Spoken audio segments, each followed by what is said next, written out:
On March 9, 2024, Boeing whistleblower John Barnett was found dead from a gunshot wound to the head. The authorities found him inside his truck in the car park of the Holiday Inn in Charleston, South Carolina. At the time, he was in the middle of providing a deposition for the ongoing whistleblower lawsuit against Boeing. According to the coroner, Barnett's cause of death was determined to be gunshot wound to the head, and that the manner of death is best deemed as. However, many believe that there's something more to the story. His lawyer stated John was in the midst of a deposition in his whistleblower retaliation case, which finally was nearing the end. He was in very good spirits and really looking forward to putting this phase of his life behind him and moving on. We didn't see any indication he would take his. No one can believe it. After Barnett's death, many conspiracy theories popped up. Some people even publicly accused Boeing of having an amazing hit squad. The allegations of a sinister plot are not surprising. What was surprising was the death of another Boeing whistleblower a few months later. Which begs the question, what did happen to John Barnett? Did he really commit? Or was there something foul afoot? Join us as we delve into the last days of John Barnett's life to see if we can figure out what most likely happened.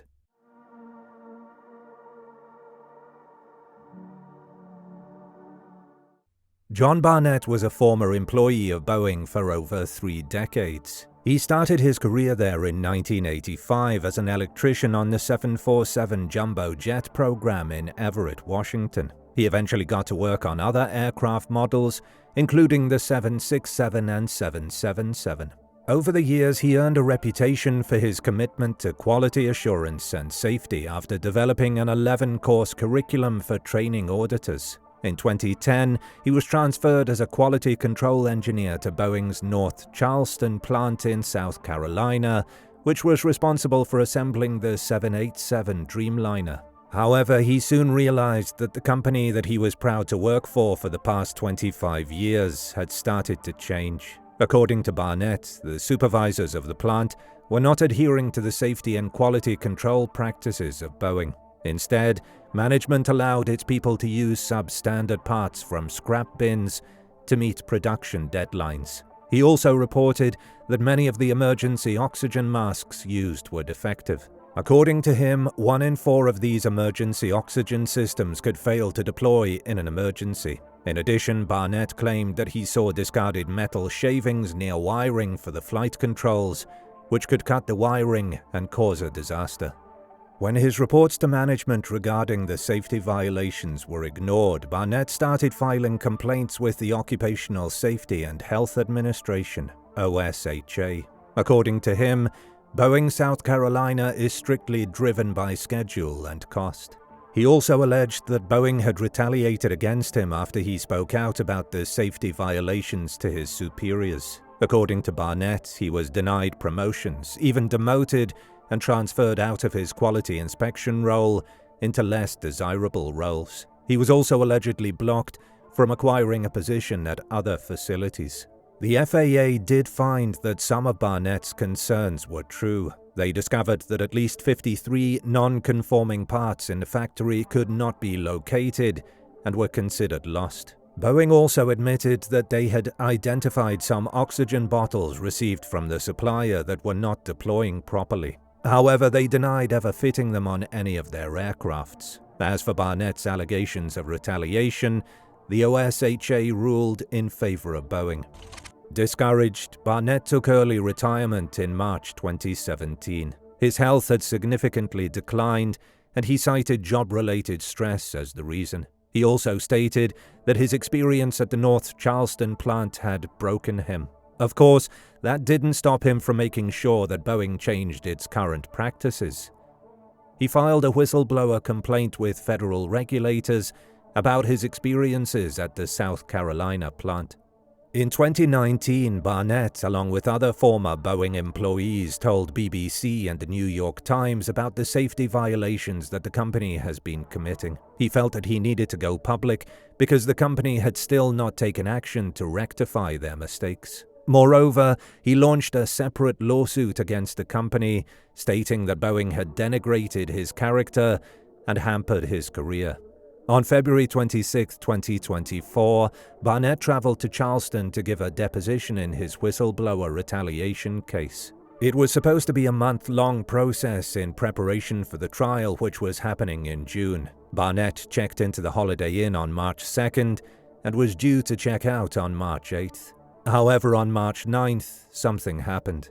Barnett had already been questioned by Boeing's lawyers, as well as his own counsel the day before.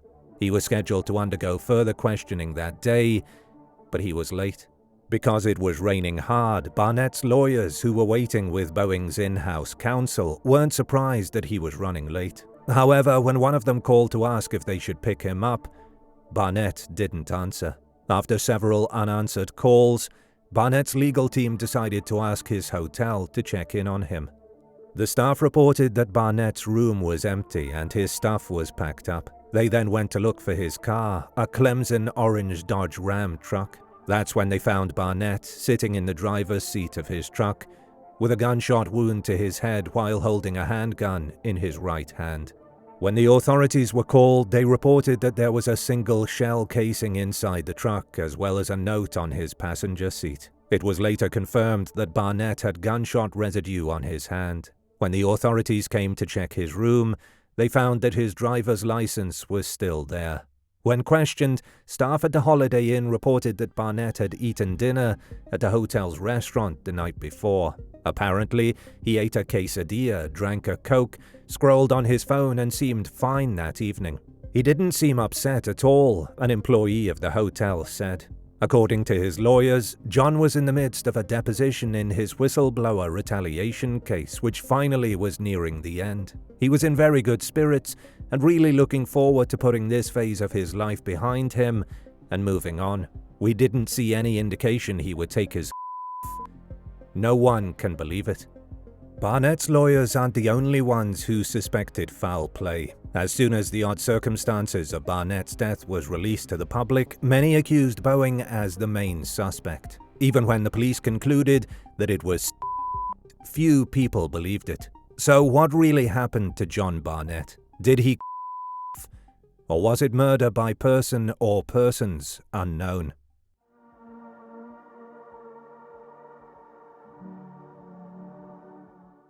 The most popularly held belief is that Barnett was silenced by Boeing, and this conspiracy theory is not without its merits. Boeing has been facing a lot of problems with its various types of aircraft since 2018. Moreover, Barnett's outspokenness had encouraged more former Boeing employees to speak out against the company, and their claims seem to be validated by all the safety concerns that have been plaguing Boeing. As a result, the authorities had put the company under increased scrutiny. It's not too extreme to say that Boeing is facing numerous fires from multiple sides. That's not all. Just a week before he died, the FAA reported that they found multiple instances where the company allegedly failed to comply with manufacturing quality control requirements after conducting a 6-week audit of the company. Their report stated that they found gaps in Boeing's safety journey. Although Barnett's current lawsuit was aimed at Boeing for its treatment of him during his time at the North Carolina facility, it still draws fresh attention to its quality issues. And according to Barnett's lawyers, he did a great job giving his side of the story and fielding the questions from Boeing's counsel during his deposition the day before his death. As the most renowned Boeing whistleblower, the impact of this lawsuit, which included his crucial testimony and its possible success, is going to be damaging to the company. Here's the kicker. Barnett was supposed to go home the evening before his death. His testimony ended at around 5 p.m. that Friday, and he was really tired. However, Boeing's counsel declared that no more depositions could be taken until Barnett completed his testimony. With so many other witnesses that needed to be questioned, as well as the looming deadline given by the judge, March 30th, Barnett had no choice but to stay. Reportedly, he told his lawyers, "Let's just get it done. I've already been waiting for 7 years." So, why would he give up when the end was already in sight? It's only logical to assume that his death had something to do with Boeing. Even employees at the local Boeing plant where Barnett had worked state that they are shaken up with what happened to him. They themselves are skeptical about the cause of Barnett's death, which was preliminarily labeled as They believe that Barnett's actions made him some pretty powerful enemies. But all of this is just circumstantial. There is no direct evidence that points to murder. So what did happen on March 9th?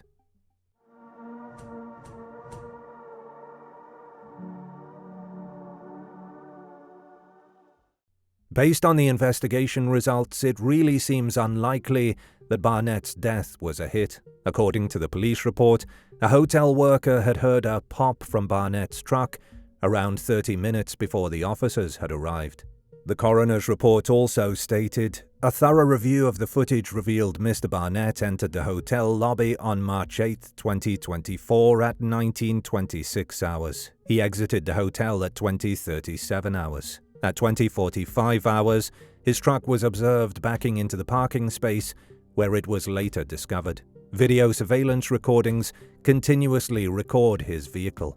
Throughout the review of surveillance video spanning the evening of March 8th through the morning of March 9th, from the time the vehicle was backed into the parking space until the Charleston Fire Department gained entry to the vehicle, no other individuals were seen entering or exiting Mr. Barnett's vehicle. At no time did anyone engage or try to make contact with Mr. Barnett. The vehicle brake lights were captured blinking on and off at 07:20 hours on March 9th, 2024.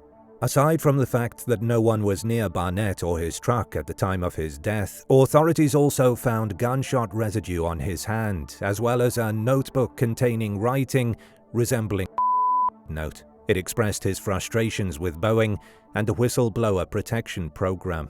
Here are some excerpts from the note. To my family and friends, I found my purpose. I'm at peace. I love you more.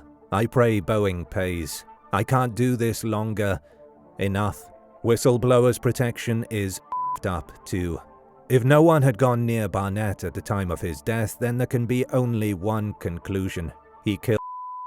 The question we are now facing is why. Here's what we think most likely happened. Although there were testimonies from witnesses that reported Barnett looking calm or happy, this doesn't prove that he wasn't suffering from emotional turmoil and mental health issues. He had just undergone questioning from both his lawyers and Boeing's counsel. He was tired, but still had to stay to continue his testimony. He may have felt pressured because there was a deadline that they had to meet. Though the lawsuit was finally going to be presented before a judge in a few months, that didn't mean that he was going to succeed. Aside from this pressure, Barnett was already suffering from PTSD and anxiety attacks because of the hostile working environment at Boeing. His family shared, it caused John so much stress that his doctor told him that if he stayed, he would have a heart attack. In fact, Barnett himself admits to this. It's taken a serious mental and emotional toll on me, because the 787 carries 288 passengers plus crew. So the last thing I want to do is wake up in the morning and see a 787 has gone down. I mean, it keeps me up at night. John was deeply concerned about the safety of the aircraft and flying public and had identified some serious defects that he felt were not adequately addressed. Barnett's brother Rodney said in a family statement shortly after his death.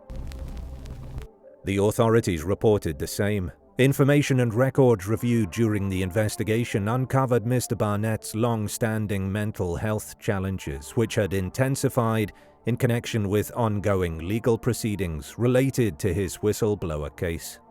According to a 2018 study, although whistleblowers suffer reprisals, they are traumatized by the emotional manipulation many employers routinely use to discredit and punish employees who report misconduct. Another study found that around 85% of whistleblowers suffer from severe to very severe anxiety, depression, distrust, agoraphobia, and/or sleeping problems. So it's not surprising that Barnett would succumb to his demons at some point. It's quite possible that something had triggered his anxiety and depression that night after he went back to his room. Sitting there in his truck the next morning, faced with the fact that he had to undergo another series of questions from the opposing counsel, he might have just felt it was too much for him to handle, and so he shot. His family doesn't dispute the findings of the police. They released a statement through their lawyers, Robert Turkowitz and Brian Knowles. Mr. Barnett's last words make clear that while Boeing may not have pulled the trigger, the company is responsible for his death. Of course, we can only speculate that this is what most likely happened, but we know one thing for sure. Barnett's death isn't going to do Boeing any favors. Every new mishap at the company only serves to validate his claims and further emphasizes Barnett's dedication to promoting airline safety, despite the challenges he had to overcome.